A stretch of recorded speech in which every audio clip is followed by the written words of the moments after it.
個咧係大圍柏傲莊啊，咁呢個係高層嘅單位嚟㗎，835尺，3房1套連儲物房嘅單位俾大家睇下。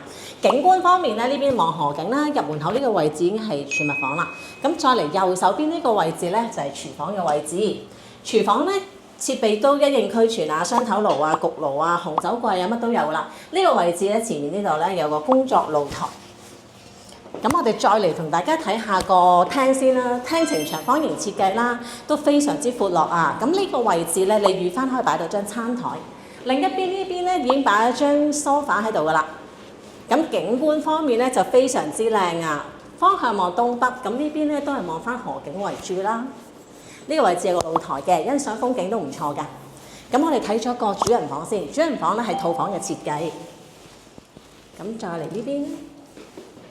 房呈長方形設計啦，景觀都係啦，同廳一致咧，都係望翻咁靚嘅河景嘅。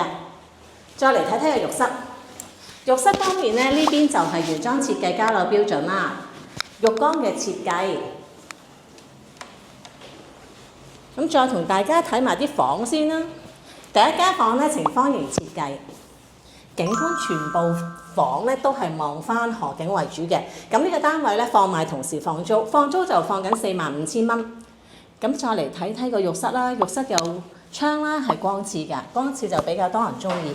再睇埋呢邊房啦，呢邊房亦都係啦，景觀亦都係望翻河景為主嘅。咁呢邊你預翻擺到雙人床、衣櫃、梳妝台一定冇問題嘅。咁嚟緊咧柏傲莊咧會有另外嘅3期會開賣嘅。咁如果大家有興趣嘅喺留言板留言啦。